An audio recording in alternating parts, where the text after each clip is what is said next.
आजच्या कीर्तनातून आपल्याला भजन करायचं आणि ते का करायचंय आणि कशामुळे करायचं एवढे 2-3 मुद्दे पाहिजे. पण त्याची अलीकडची भूमिका अशी आहे, भजन करणाऱ्या माणसांनी, या मृत्यू लोकात जन्माला आलेल्या माणसांनी काही गोष्टी करू नये आणि काही गोष्टी केल्याशिवाय राहू नये. ऐका बारकाईने ऐका, तोला मोलाचं वाक्य जरा जवळ बारकाईने ऐका. संसारिक जीवानी निलेश महाराज काही गोष्टी करू नये आणि काही गोष्टी केल्याशिवाय राहू नये. ऐका, 3 गोष्टी कधीच करू नये, त्याची गरज नाही, आवश्यकता नाही आणि त्याच्या वाचून काय आडलेलं. किती गोष्टी करू नये? 3 गोष्टी. आणि 5 गोष्टी केल्याशिवाय मरू नये, त्याची गरज आहे, आवश्यकता आहे आणि त्याच्याशिवाय पर्याय नाही. 5 आणि 3 किती झाल्या? माझं गणित कच आहे. किती झाल्या? हा, मग आजच्या कीर्तनातून फक्त 8 गोष्टी लक्षात ठेवा, म्हणजे मग पुन्हा अडचण नाही. किती गोष्टी? 8. पहिल्या 3 गोष्टीची गरज नाही, आवश्यकता नाही, त्याच्यावरून काही अडलेलं नाही. पुन्हा सांगतो, ह्या 3 गोष्टी ज्यांनी ज्यांनी केल्या त्यांचं भविष्यात वाटोळे, वर्तमानात वाटोळे आणि भूतकाळात सुद्धा वाटोळे. ह्या 3 गोष्टी ज्यांनी ज्यांनी केल्या, त्यांचं नाव घरात नाही, दारात नाही, तालुक्यात नाही, चांगले कुठंच नाव नाही त्यांचं. किती गोष्टी करणाराचं? 3 गोष्टी करणाराचं. आणि ज्यांनी ज्यांनी 5 गोष्टी केल्या, त्यांचं नाव घरात, दारात, तालुक्यात, जिल्ह्यात, महाराष्ट्रात, राज्यात, देशात, अख्ख्या जगात त्यांचं नाव. ऐकणारे म्हणते महाराज लय ताणून घेण्यात काय मजा नसते.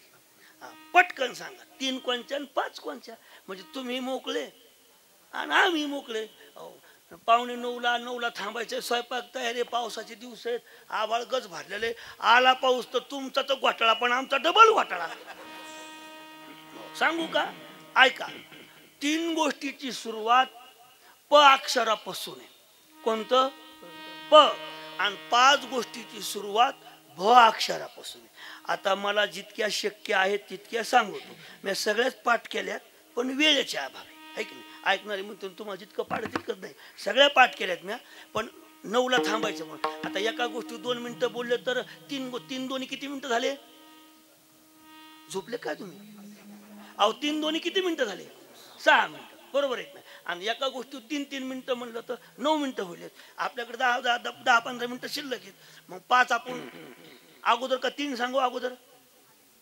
बघा बरं, खरं सांगितलं. म्हणजे ज्या गोष्टीची गरज नाही ती गोष्टी सांगा. ऐका, चांगली ऐकणारे माणसं चांगले हो. त्याची गरज नाही, आवश्यकता नाही, त्याच्यापासून काही गरज नाही.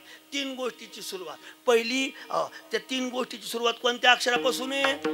प. आणि 5 गोष्टीची सुरुवात भ. म्हणजे पहिले प, 3 प आणि 5 भ. 3 प टाकायचे आणि 5 भ घ्यायचे, घरी न्यायचे, इथं ठेवायची नाही.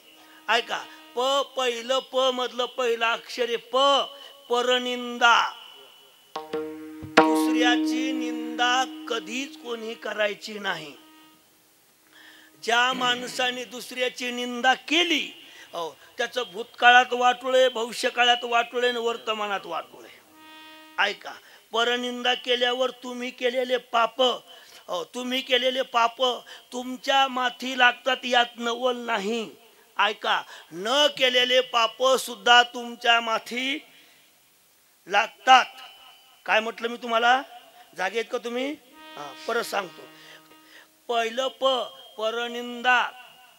तुम्ही केलेले पाप तुमच्या नावावर जमा होते, यात विशेष नाही. पण तुम्ही केलेलं पाप, न केलेलं पाप सुद्धा तुमच्या नावावर जमा होते. कोणत्या गोष्टीमुळं? परनिंदामुळं. परनिंदा करणारा माणूस भविष्यात सुखी नाही, वर्तमानात सुखी नाही आणि भूतकाळात सुखी राहणार नाही. ऐका, दुसऱ्याची निंदा करणारा माणूस त्याचं भविष्यात चांगलं झालं नाही, वर्तमानात होणार नाही आणि भविष्य नाही, वर्तमान नाही, भूतकाळ नाही, त्याचं कधीच चांगलं नाही. दुसऱ्याची निंदा कधीच करू नका. मग कधी करावी? करूच नाही. ऐका, दुसऱ्याची निंदा करू नये आणि दुसऱ्याने निंदा केलेली ती सुद्धा काय म्हणजे आपण नाही करीत, पण तो म्हणतो म्हणून आपल्याला लय जोर आहे ऐकायचा. कसं सांगा तुला काय करत त्याच्याहून? निंदा कोणाची करायची नाही, लक्षात ठेवा. एक गाव होतं आणि एका गावात साधू महाराज राहत होते. ब्रह्मचारी माणूस, मारुतीचं मंदिर गावाच्या शेवटच्या कडीला गावाच्या बाहेर राहायचे.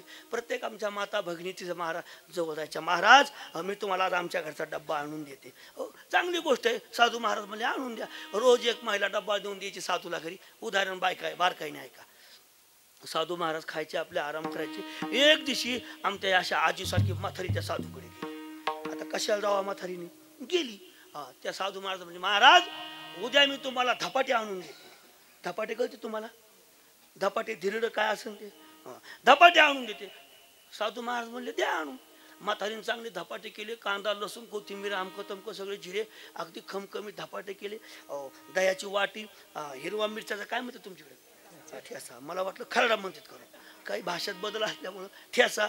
तिनं असा ठेसा हिरवा मिरच्याचा, लसण टाकला, कांदा नाही कोथिंबीर आहे की नाही, जिरे मिरची आमकं झाला खमखमीत चांगला ठेसा केला. एका ताटात धपाटे ठेवले, एका वाटीत दही घेतलं आणि ठेसा टाकला आणि डोक्यावर पराग घेऊन ते टोपलं घेऊन निघाली साधू महाराजाकडे.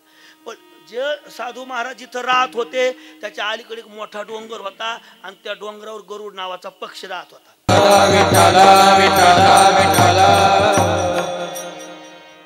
साधू महाराज तिथं त्या डोंगरावर गरुड राहत होता.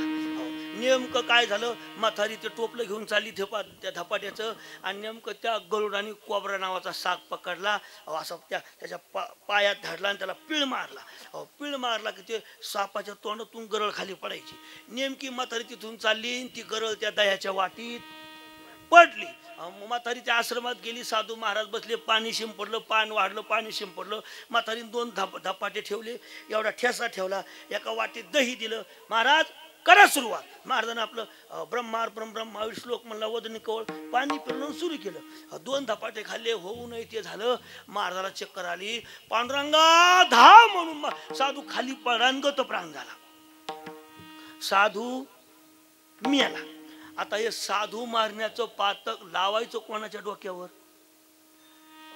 त्या देवलोकात सगळे ते देवदूत सगळे जमा झाले, विष्णू सगळे जमा झाले. अरे म्हणले हे साधू मेला, याचं पाप लावायचं कोणा डोक्यावर? ते म्हणले म्हातारीचं नाव जमा करा. म्हणले काय म्हातारीने धपाटी आणलं, साधू मेला कसा असता? अरे पण म्हातारीला काय माहिती साधू मारणारे? म्हणले मग दुसरा म्हणला त्या गरुडाच्या नावावर जमा करा. त्यानं साप धरून चालला म्हणून ते गरळ वाकला साप. ते गरळ दह्यात पडली. आता गरुडाला काय माहित खालून दही चाललंय. एक जण म्हणला त्या म्हातारीच्या राव द्या, गरुडाच्या राव द्या. मग त्या सापाच्या नावाचा हे पाप जमा करा.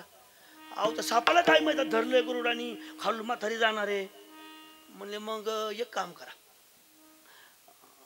आता ऐकणारे शहाणे असतात काय काय. एक जण मला तुम्हाला कळत नाही, हे सगळं पाप त्या साधूच्या नावा जमा करा. म्हणले का साधू काय करत धपाटे खायची? ते म्हणला धपाटे आणा म्हणून म्हातारीने धपाटे आणले. साधूच्या नावा जमा करा. ते म्हणाला का साधूला, आता हे साधूला काय माहिती म्हातारी मारणारे म्हणून, त्यानं अपेक्षा अन्नदान म्हातारी करणार म्हणून त्यानं घेतलं.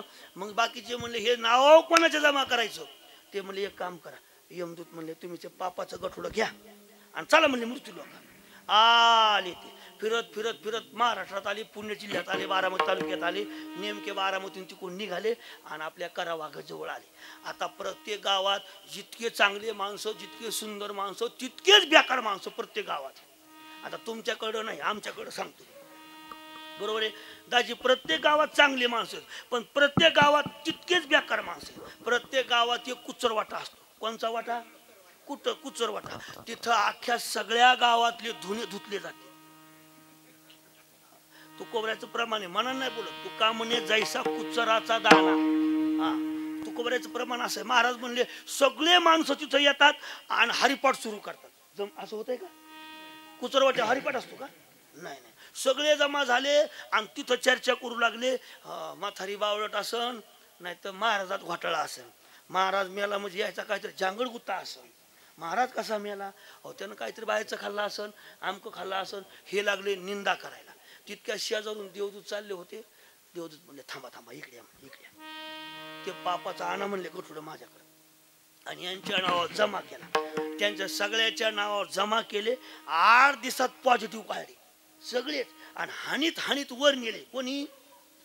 यमानी वर नेले तिथं आणि तिथं नेल्यावर ते म्हणले आम्ही काय केलंय, आमची अडचण काय, ते आम्ही कोणाला म्हणलो नाही काय, तुम्ही